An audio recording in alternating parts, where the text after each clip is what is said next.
It is an amazing day today. It's a little cold in Albuquerque, New Mexico. The high desert, sometimes in the winter, can be not so fun. 300 days of sunshine, love that part. Not too cool with the winters here, but every place kind of has its trade-offs. Looking at winters in Florida, because I work online and do a lot of online, so I can move around a lot. So that's something that I've personally been looking at. Flew there once, kind of looked around at different cities. If you have ideas on great cities or great suburbs, let me know. Would like to live really close on a lake or really close to the lake. Would like to buy a house there. So that's what we've been looking at. Also, going back in the next couple months to kind of look around a little bit more, just to kind of see what's going on. It may be a commitment I make in 6 months, a year, 2 years. I don't know, but something that I'm really wanting to do, and I think it's awesome that I have that flexibility to do that. And been doing a lot of traveling, which is great. Really love that, and I encourage each of you to travel as much as you can. There's ways where you can go online and find super cheap airfares. You can even get it tracked where it comes to you, and then set aside $20 here, $30 there, $50 here until you get enough, and then take off, go. Even if it's for a weekend, if you can take in one extra day off and you can do like a Thursday, Friday, Saturday, Sunday, those are perfect. Or Friday, Saturday, Sunday, that's awesome. Just to go to a new city and walk around, have your brain be activated by having to use Google Maps and look around and go to new places. It's so good for you. So awesome. And learn new things and check out museums and feel the resistance that your body has and your mind has to new things, and then overcome those and get out. You know, I'm introverted, so I understand this. I know this. But it's something very, very beautiful that you need to do. We all need to travel more. We live in a new society that is borderless.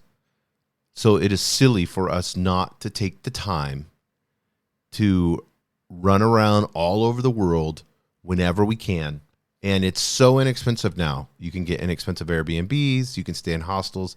It's so inexpensive. You can go on a trip for under $500. It's pretty simple to do. I went to Rome, very, very inexpensive. Stayed in a nice Airbnb. Went out to eat one day. Went out to eat one time a day. And went 9 days. Not that expensive at all. I spent more going to Seattle than I did going to Rome. I want to talk to, I get a lot of questions about, you know, how can I be totally focused? How do I get passion and energy to do what I know I need to do? How can I be super productive? How can I live a life that's stress-free? How can I be fearless? And then how can I live up to my potential, living my potential? How can I do these things? So I kind of want to break it down into these 6 things and just have a little conversation about each one, and let us look at being self-aware in each of these categories. So totally focused. Totally focused. What does that mean to you? Are you on your phone too much? Is there too much social media? Get specific. When you want to be totally focused, are you wanting to be present when people are having conversations with you? If you say, Jason, all of the above. Focus is something that you have to train, just like anything else. You can, if you watch a boxer and see their training and how focused they have to be, and if you've done any type of training, whether you're a pilot or whatever it may be, it requires intense focus. Extreme sports require that super flow, intense focus, or you die, and that's why people get addicted to it, because they get addicted to the flow. And when you are totally focused, your vision kind of narrows, and you can get in this zone, and that's the flow that I'm talking about. You can get in this zone where you feel like everything you do has abundance, everything you do is working out, and a lot of times we use fear to help us get focused. And I think this is the problem that a lot of you may have. You use a deadline, that's fear. You procrastinate to the end, and then you focus and get it done. That's fear. A lot of our relationships, a lot of things that we do in our lives are fear-based. And the only time we get super focused is if we get in trouble, or we put ourselves in these drama situations because the ego knows this so that it can focus us to do what we need to accomplish. Why live that life of up and down roller coasters? It's not fun for anybody. So you can make yourself focus by, it's not necessarily discipline. It's setting a time, whether you need to put on your calendar and say, okay, tomorrow morning, I'm going to get up at 7 o'clock. I'm going to get up at 8, whatever's convenient for you. You got to fight through the muse or the resistance. So the least resistance you can have, say, okay, I'm going to sleep in, and then I'm going to get up at 8:30. I'm going to make a cup of coffee, and then I'm going to take the coffee, and I'm going to go to my laptop, and I'm going to work for an hour and get this project done. And then just put it on your phone, remind yourself, say, and then afterwards, I'm going to reward myself and I'm going to go shopping or do this, this, and this.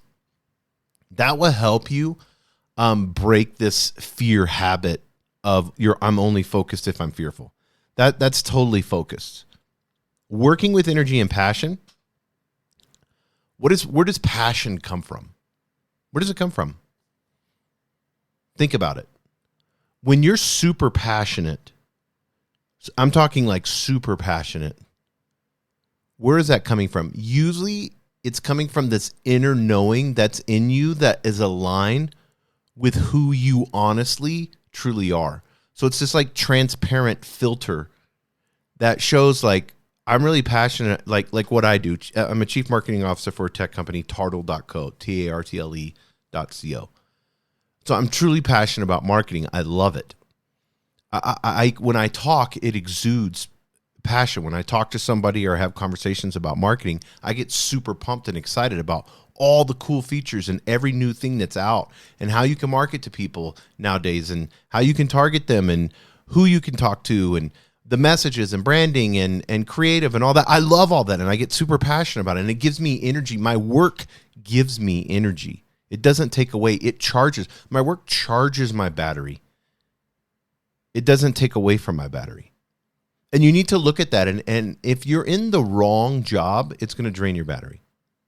And many of you, your work drains your battery. Maybe you're doing something that you don't want to do, and maybe it's 2 or 3 things that you can hire somebody else to do. Delegate, delegate, delegate, delegate, delegate. I always say this. Delegate.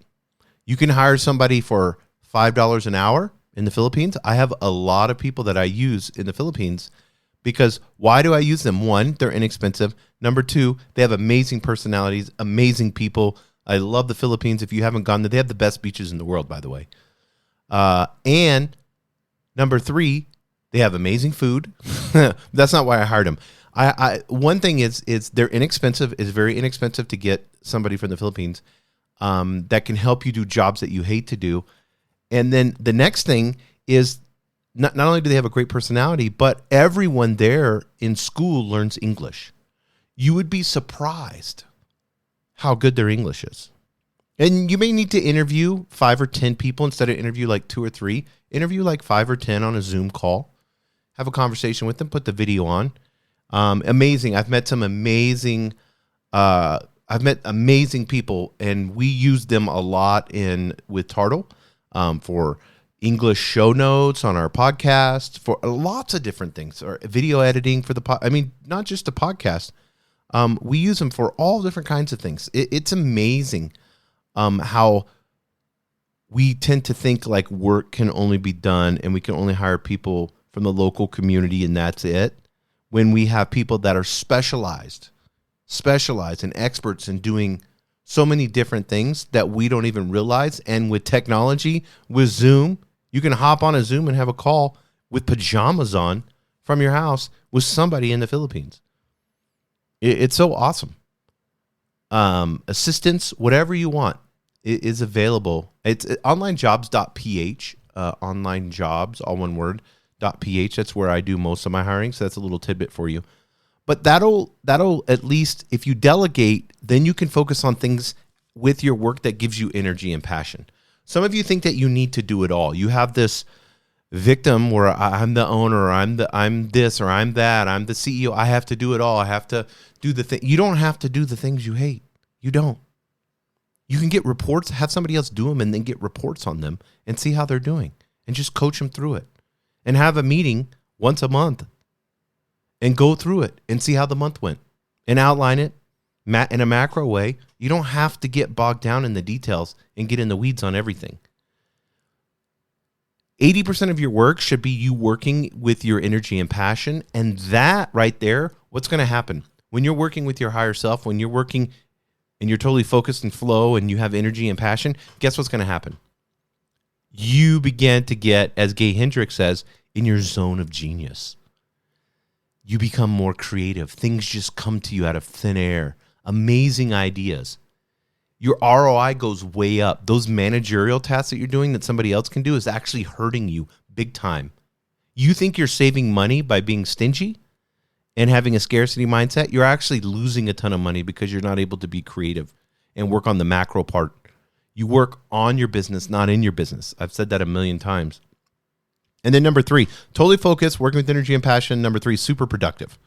How can I be super productive? Well, this is organic. This happens when I have energy and passion. I'm focused. I'm going to be super productive. Super productive for me is, did I give value to everyone that I talked to that day? Did I give more value to them than, I'll give you an example. And he may be listening to this right now, but my trainer, I always want to approach, I'm paying him to train me. He does an amazing, excellent job. He trains executives. And he's very spiritual. I love that. But that's what we talk about. And I don't want to take the hour of training that I have, 3 times a week. I don't want to take that and be selfish about it. I want to hear about his life. And guess what? We became friends because I want to create value, more value than somebody else gives me. I don't care. And he gives me amazing value. I'm not talking about him specifically, Dwayne. Don't want to call you out on that. But what I'm saying is, for me, that's my goal, is to give a ton of value to everyone I have an interaction with and to show love and show light. Unconditional love, that means it means there's no conditions attached to that. That will create productivity, because what is super productivity? It's not just you, it's those that you lead. If you're coaching, you're going to feel like you haven't done shit all day, but if you coached and you've got people working all around you at a high level, you've just 10x'd yourself. That's the beauty of coaching. That's why I talk to you about it over and over. That's the beauty of working on your business, not in your business. You only have a limited capacity. There's only one of you. You don't want one light on the Christmas tree. You want thousands. And it's the same thing. How can I get all these lights around me at work to light up and be super productive?